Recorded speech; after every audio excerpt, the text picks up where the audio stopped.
All right, so in 15.2, we're going to be kind of doing what we did a while ago, but this is now simplifying radicals. So it's not going to want the decimal answer. It's going to want the number and the square root answer. So this is where your calculator will make this project a lot easier for you. But for the rest of us that don't have that, let's talk about it.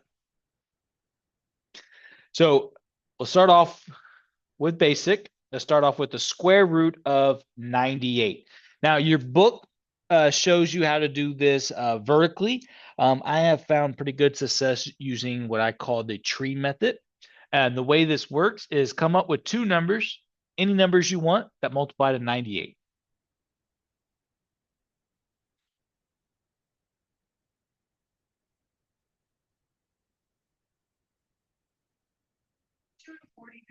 Sounds good. Now, can I come up with two numbers not having a one? That wouldn't do any us good. But there are any two numbers that multiply to two. No. So this is what we call a prime number. Once you get it down to a prime number, you can stop. 49, can I think of two numbers that multiply to 49? 7 and 7. Now, can I think of two numbers that multiply to 7? No. So now 7 becomes prime. So for a square root, since it's called a square root, you need two of the same numbers to be able to come out of the square root. So since I have two sevens, it's going to come out of the square root as a single 7. Any hanging tree limb that is left will be left inside the radical, which is what the square root symbol is. Notice I do not pay attention to the 49 or the 98 because they turn into other numbers. So you only look at what I call the hanging tree limbs that don't have any more attachments. That makes sense? So you're basically what you're doing is you're kind of doing what the book teaches us, and you're doing your prime factorization, and then you're grouping two pairs up, as many pairs as you can get. In this case, there was only one pair of sevens. And it becomes 1 7. So we don't do 7 times 7. A pair becomes 1. Okay, so let's try this one. And then for you, you'll notice if you type in the square root of 98, done.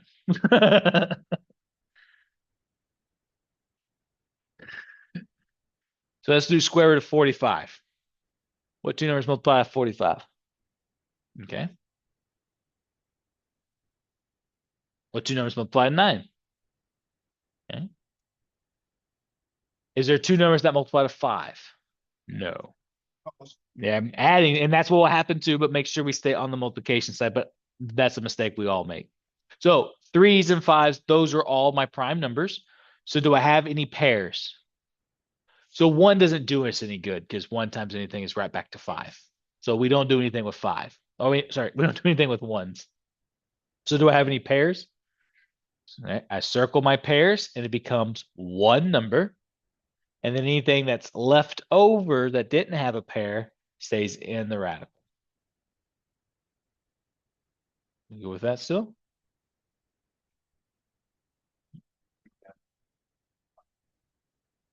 Ooh, this is a big 3.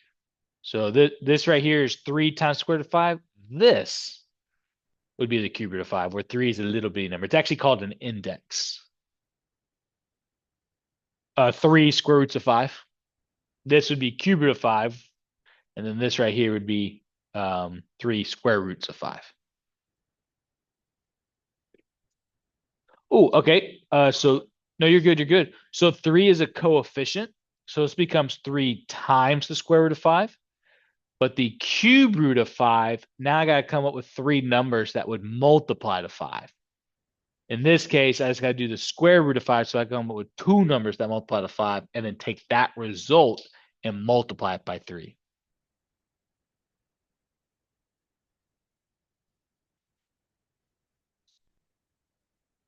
Yes, but now with indexes, which are the little numbers on the radical. So yeah, so you think of this as like this right here is like x squared, represent a square root, but then this right here is an x cubed. And I don't know how far we go. We do this in the next section, but the square root of something actually can be turned into an exponent. And it's actually written as x to the 1/2. Yeah, and then the cube root of x is actually x to the 1/3. And then so on and so on and so on. But we actually do talk about this in 15.3. And to give you a little bit more insight on some of these notes, make this an I, make this an X, make this an E. All right, this guy right here is called the radical. This number here is called the index. This right here is your exponent. And whatever the number is or the letter or whatever the situation, we call this the radicand. Not the radicand, it's the radicand. But that's kind of all the pieces of a radical.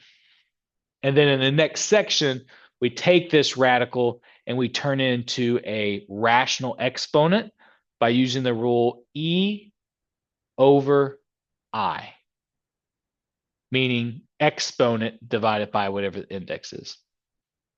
Yeah, so this is a radical, but this right here is now a rational exponent. That's what we'll be using in the next section. So I got ahead of myself, but this is what we would be using. And rationals come from chapter 14, which is nothing but fractions. Rationals is a fancy way of saying fraction. All right, but on part C, let's look at the, well, let me go. I got too much notes over here, so I'm gonna move this C over here. Let's look at the square root of 12 over 25.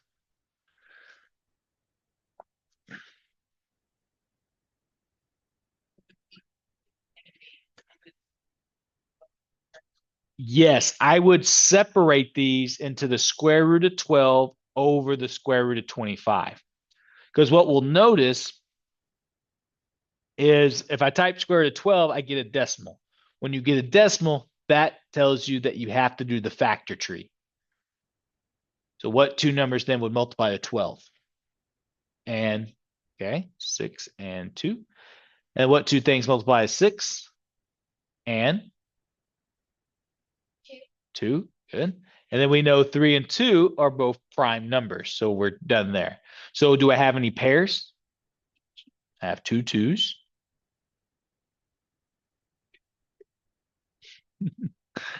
And then do I have any leftovers? 1 3. So that leftover will stay inside the radical. There it is. So the square root of 25, if you type into your calculator, just comes out as 5. So you only have to do this little factor tree anytime you type in the square root.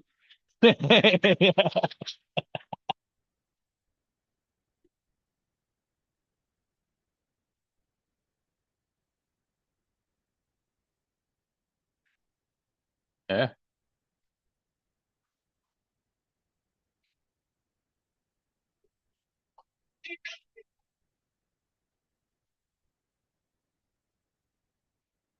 Oh, is that a YouTube video? I thought you were talking about the number blocks like the things we used to use as hands-on. Oh, gotcha. That's what I remember as a kid. We didn't have the, like, it was like shapes, like this big rectangle represents 10 by 10. This line is 1 by 10.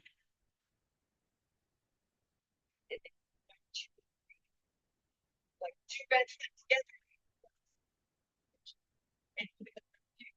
And then that another one, and it's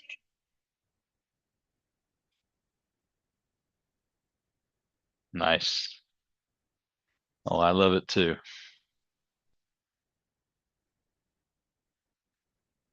All right, so this wouldn't be algebra if we didn't bring some letters. So we're gonna do the same thing, but now with numbers and letters. So let's look at the square root of 36z squared. Now, y'all's calculators will not help you with the letters. It'll help you with the numbers, just not the letters. But just like when we had a whole bunch of letters and numbers with fractions and stuff like that, separate this as two separate questions. So for instance, what is the square root of 36? There you go. Now, here's what we need to learn about letters with exponents when you're taking the radicals. Now, this is called a square root because there's an imaginary index of 2. We don't write it. It's just imaginary because it represents square root. Then after that, we start writing the 3s for cube roots, 4s for fourth roots, and so on and so on and so on. So what we have to do here is we have to take this number and divide all exponents inside the radical. So in this case, what is 2 divided by 2? 1. So that means I have 1z that comes out of the radical. Yeah, so the radical is everything inside the house.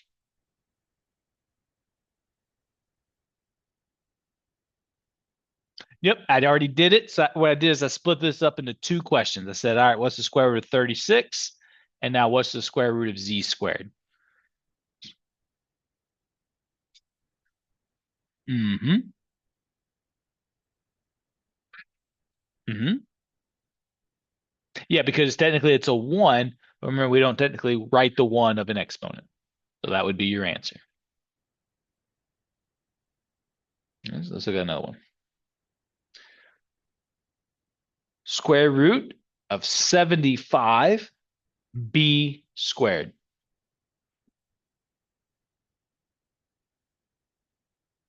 Now, in this situation, do I have a square root of 75? No, so I have to do my factor tree. If it's not written, wait.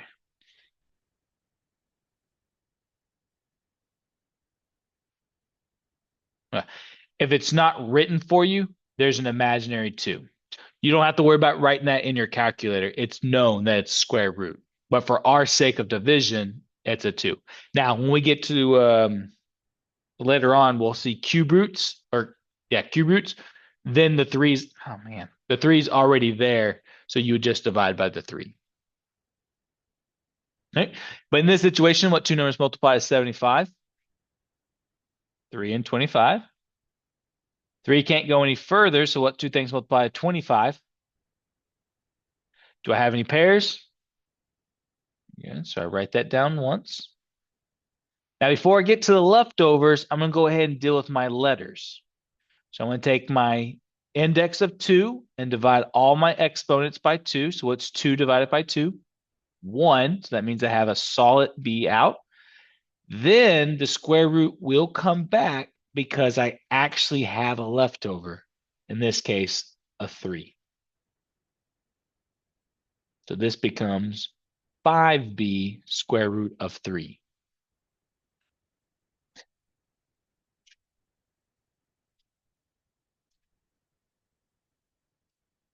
You good with that? That's pretty much this entire section. And they're going to try to throw things to confuse you, but that's the gist of it. Separate your numbers, then do your letters, and then figure out what you have leftovers. So they do, but you're going to treat it just like you did this one.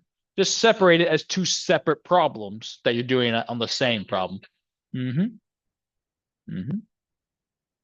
Pending that it goes into it evenly. We'll see some that do not.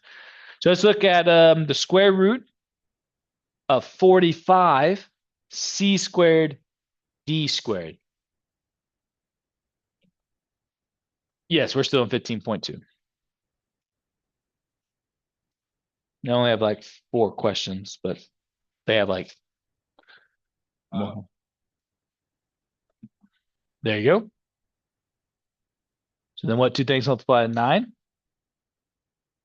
3 and 3. Do I have any pairs? 3. So I write that 1 time. And before I move on to this leftover, I'm going to take care of my letters first. Imaginary 2. I'm going to divide all exponents by 2. So 2 divided by 2. So I have 1c. 2 divided by 2. So I have 1d. Now I'll bring the square root back. And what did I have left over? 5. Square root of 5. Mhm. A lot of people just say radical 5 or whatever, but square root. Some people think it's division, but it's just a square root.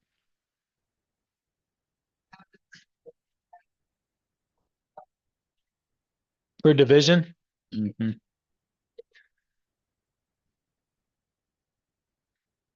So let's look at one like this.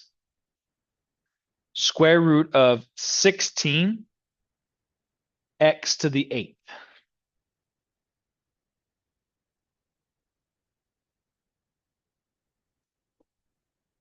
Four and four. So 16 is actually a perfect square. So you do want to see that. If it's a perfect square, then you already know what the answer is. So the square root of 16 would be just 4. And if you did this, you could do this as well if you didn't notice, and then there's your pair right there. Correct. Then I have to take this 2. Good. So then I'm left with x to the 4th power. So it's not always just a letter, because that was what happens when there are squares. But you can have exponents still left. All right. Let's look at this one. Square root 100 x cubed y cubed.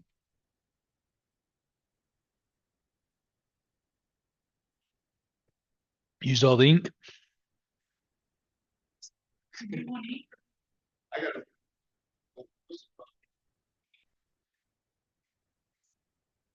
Oh, does that thing have an eraser? Oh, you got to scribble. I got you. I always think those pens that erase are so cool. When I first started teaching, I had like the 10 commandments of math. Like the first one, thou shalt not use pen in math.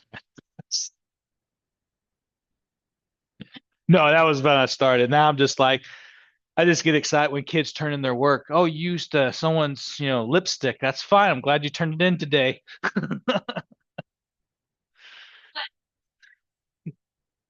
All right. So what we get? Square root of 100 is what? 10. Okay.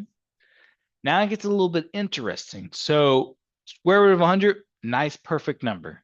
But when I take my little imaginary 2 here and I have to divide these exponents by 2, they don't go into it evenly.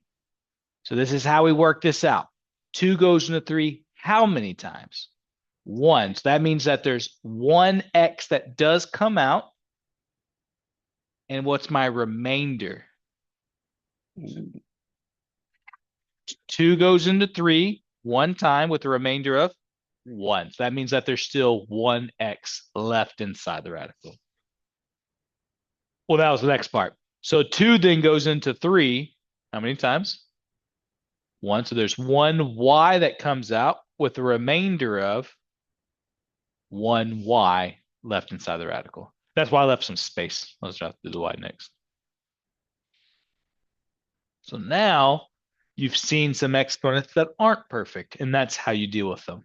The remainders stay in the radicals. Whatever the answer or how many times it goes into it is what comes out of the radical.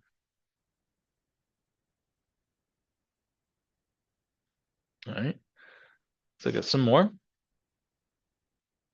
look at the square root of 12, x to the 8th, y to the 12th.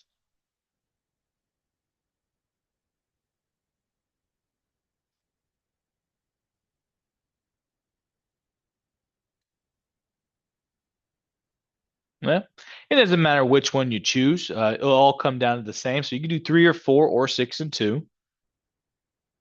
But then 6 would break down into 3 and 2. And if you would have chose 4 and 3, 4 would have broke down into what? 2 and 2. So you would have eventually got to 2, 2, and 3. So regardless of which pattern you would have gone, you would have got there. So what groups do I have? 2s. So I have what group of 2s?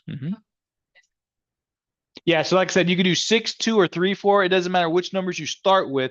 At the end of the game, we'll all end up with the same prime factorization, pending we did our math right as we went. All right, so now I take that imaginary 2, and now I'm going to divide all these numbers by 2. So in this case, 8 divided by 2. So x to the 4th And then 12 divided by 2. So that'd be y to the 6th. So 12 divided by 2. And then I still had this leftover 3 from my earlier work. So then that's what stays inside the radical.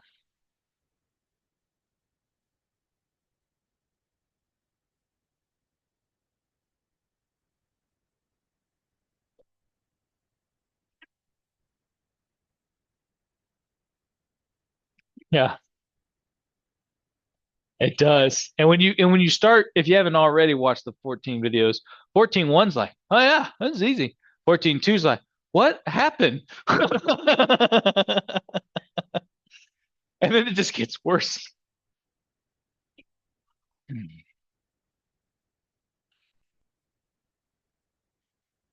Mhm. Mm. That's why I do it that way. So your book has a way to do it. Hawk's Learning has a way to do it, and then I give you another way. Just figure out which way you like, and just that's it. I'm good with that. No. I just want to give you all multiple ways to kind of approach it. Because that was one thing when I was a student, I got so frustrated is I had math teachers that when they would do the work, it was verbatim what was in the book. So when I was confused, I would go back to the book going, it's the same thing. I sure don't know what I'm looking at. But in this case, now you can go back going, oh, I see what they did here. Okay, this makes more sense. And so that will happen. All right, but with my rambling, let's try one with the fraction.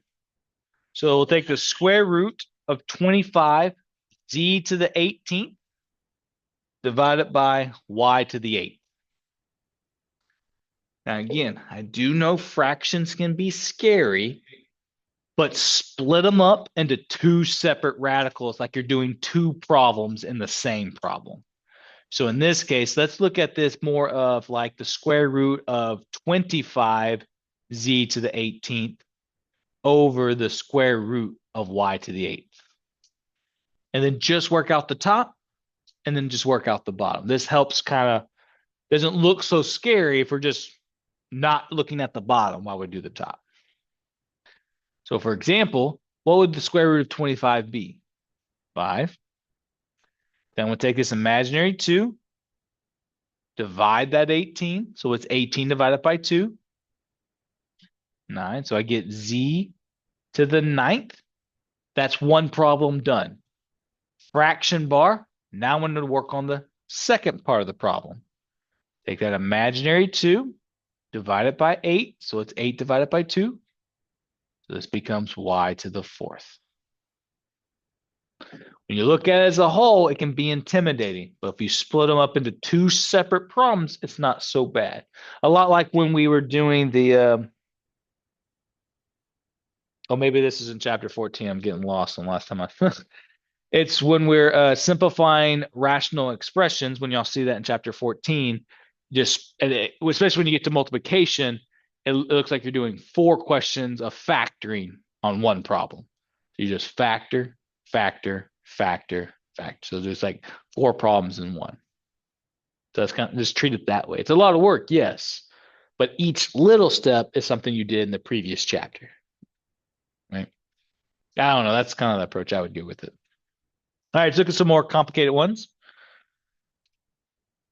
I say complicated. We're just going to be doing the same thing, but this time with the cube root. So we're going to look at the cube root of 48 z cubed.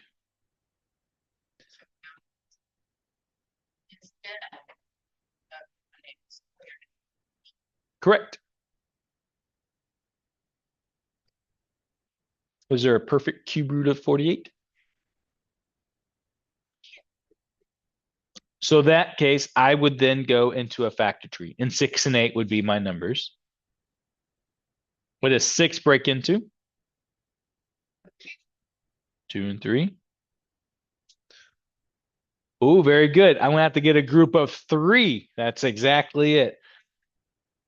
Now you're doing good. So we'll still do this part here, but now instead of getting groups of 2, because it's a cube root, I would need to get groups of 3. So what's 8 break into? 4 and 2, or 2 and 4, doesn't really matter. And then 4 breaks down into 2 and 2. So good, because it's a cube root, I need 3 to make a set. So 1, 2 can come out. Now we haven't dealt with this situation yet, but I have multiple leftovers. I have a 2 and a 3. What do you think I'm going to do with multiple leftovers?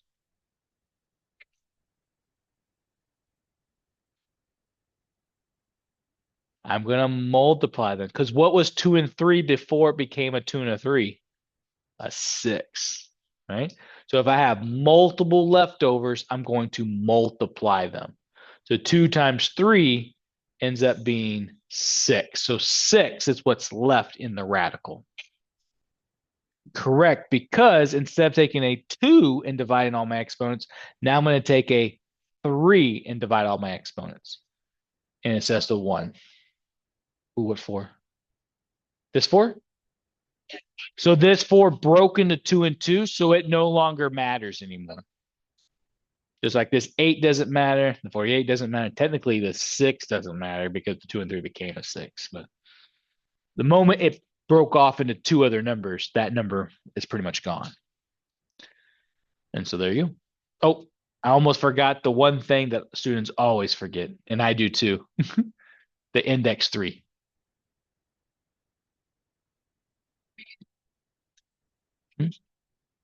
Right here.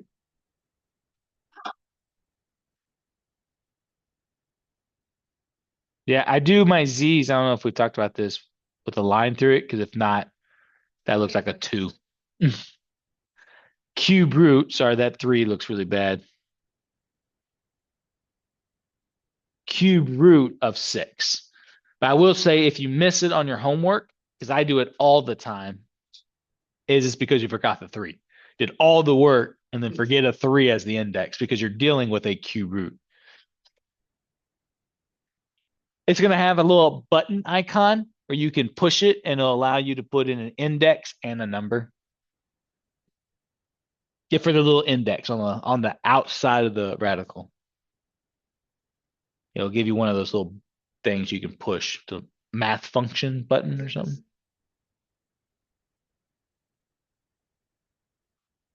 No, it'll give you a whole new button. Yeah. All right, let's try this one. Cube root of negative 81, a to the 8th, b to the 12th. Now remember, cube roots can have negatives, but if I would ever got a negative out of any of these, I could said no solution.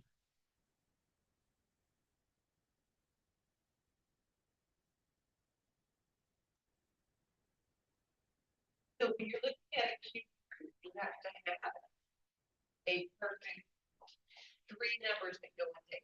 Correct. And I don't think there is. I like that. Let's put 9 and 9. Oh, I got that. So here's my trick. When you're dealing with cube roots with negative, take that negative and just go ahead and put it on the outside. You know the answer is going to be a negative, so let's not stress about it. So we'll just take that negative and bring it out.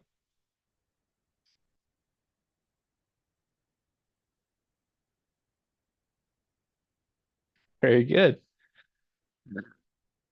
So now that I've turned 81 into 4 3s, how many do I need to make a set when dealing with a cube root?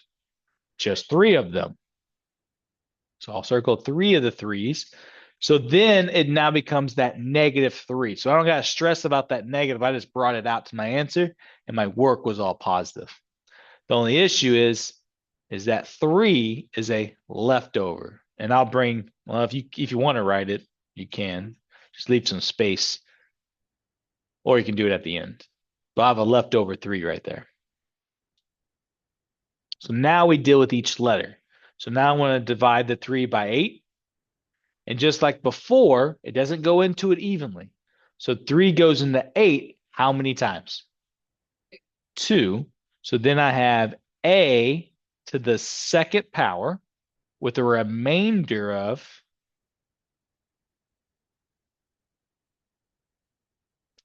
3 goes into 8 how many times?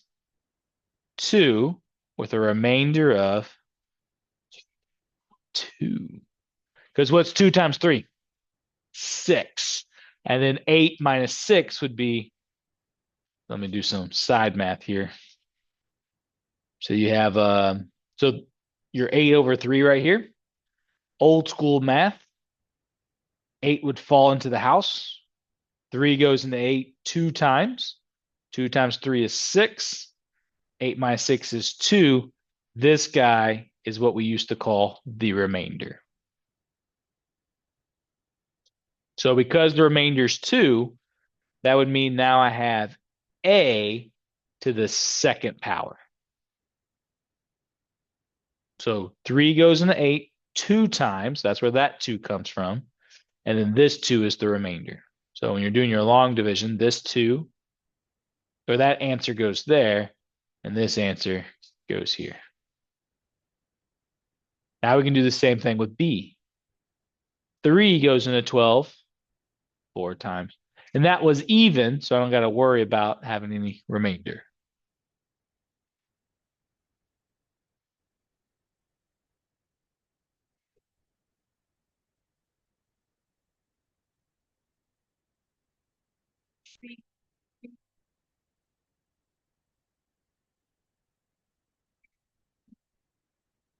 This 3? Yep, that's this guy.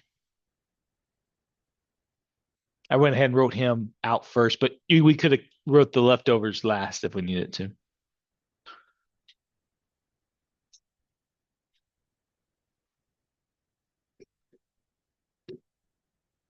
All right, last one.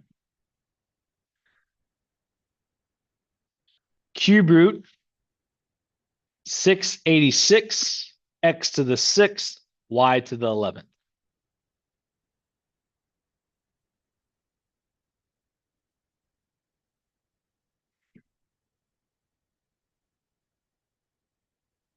Yes, x to this. My bad.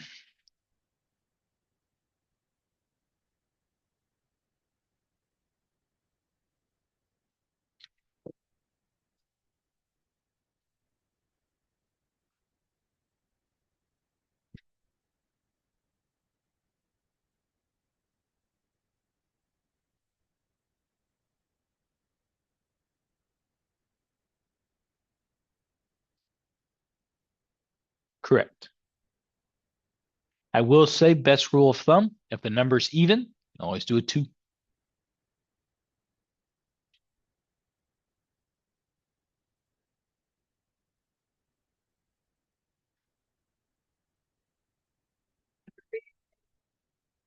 And so 2 and 343. Now I got to figure out what two things multiply to 343. That might be more challenging.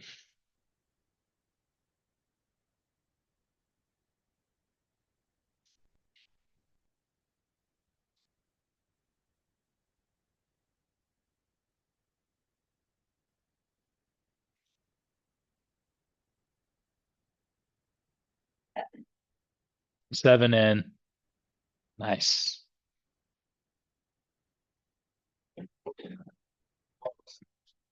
Yep. So therefore, what set of 3 do I have?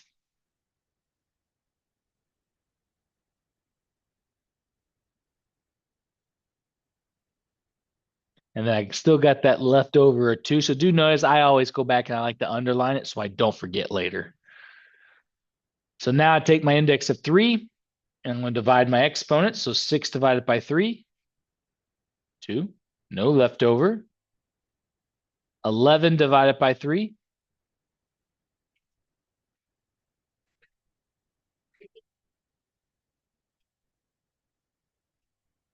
Very good.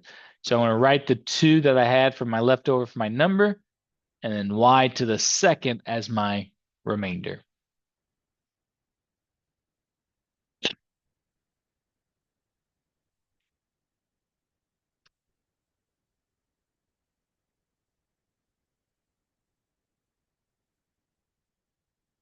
We okay with this? Well, let's take a 5-minute break then.